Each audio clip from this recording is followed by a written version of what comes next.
Apples, the enzymes that cause them to ripen don't happen until 7 to 10 days before they get ripe. So all the apples that you're buying in the store, they're picked green, and the enzymes aren't there. They just don't show up. They look nice, they have nice color because they did the nitrogen fix and it looks good, but the enzymes that cause them to digest are not present. And so when you eat that apple, your body has to go salvage enzymes somewhere else in the body to digest the thing. So instead of this being a nutritional plus for you, it acts as a negative, and it's not really good. In 1912, Nikola Tesla, a visionary genius, saw ways to tame the sky, to make the atmosphere glow. He developed alternating current, high-frequency radio technology, and free energy. He experimented with both high and low frequencies and electromagnetic waves. He envisioned altering the weather and creating shields around the Earth to protect us from missiles, and he claimed he knew how to split the Earth in two. In 1985, Bernard Eastland applied for patents that could make some of these ideas real. Many claim that these patents have become the blueprint for HAARP, High Frequency Active Auroral Research Program.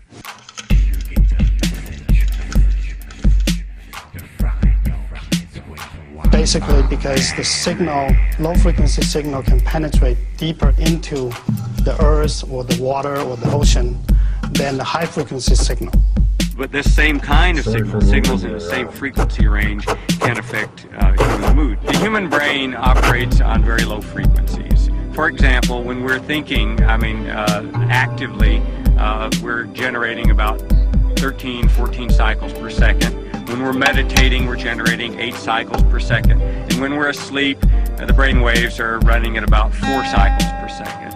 And HAARP is capable of generating all chemicals, training kids in the garbage cans. So how many of the school shootings was caused by Wi-Fi? Can you give me that data? You're eating a tremendous amount of rotten fruit, which you may not know because your banana just had a brown spot, or your apple or your pear had a brown spot, and you might not have even seen it. You ate your actual mold and your fungus. Once that's in the liver, it loves a dark, cold place. And 98.6 degrees is fairly cold for mold. It'll grow like a petri dish in your liver. Once it starts to grow and alcohol becomes a byproduct, we now have a depressed immune system in the liver. Parasites can now take over your biological terrain. And what we used to think, and what Dr. Clark has now proven, is that parasites used to live only in the colon, according to many scientists and researchers. Well, what she's now discovered is that these parasites are crawling through the body at will. And this is a very frightening thought, because if parasites, their eggs and larvae, are crawling through the body, then they're also seeking out tissues that are extremely nutritious to them, which is the brain, which is the heart, which is the liver, and other body parts, that once these body parts are invaded by parasites, other diseases will follow, as you've pointed out. And Dr. Clark found that most people have in their bedroom is they have a power point right here next to their head on either side of the bed, and there's also electrical lead running right behind in the wall, right behind here. I'm going to show you in another experiment, another video using a Gauss meter, how this electrical field actually radiates out right to our head is while we're sleeping. So I think it's particularly important for myself to be earthed while I'm sleeping in an electrical field such as this. So again, I've got my multimeter. I've got it earthed through the power point. And I'm going to see what my voltage is standing on the floor in the bedroom. It's a massive 15 volts. This is the highest reading that I've had outside, inside, anywhere. I'm at 15 volts standing on the bedroom.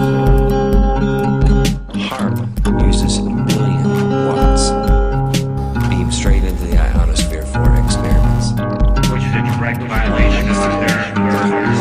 So it's not like HAARP has some capabilities that we feel are better than some of the others. You can change the frequency, you can shift the beam so that you can move it from one part of the ionosphere to another, and it has quite a bit more power than some of the other facilities throughout the world that are doing the same kinds of research. I chose what's called a phased array antenna with patents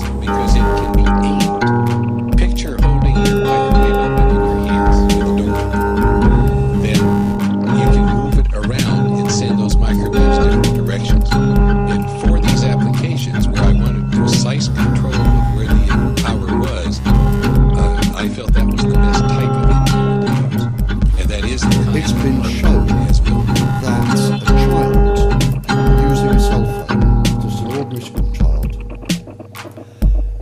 If the child uses the phone for just 2 minutes, the brain waves can take up to 2 hours to return to normal. 2 hours.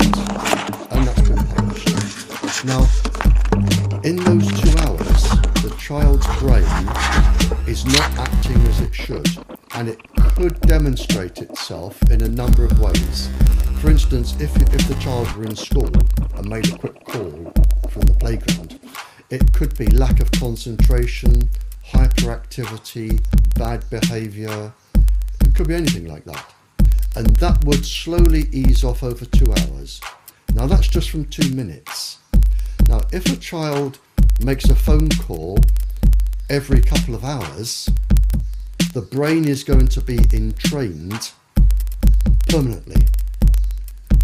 And it's already been published by the industry that a child using microwaves just before bed will have his or her sleep totally disrupted by entrainment.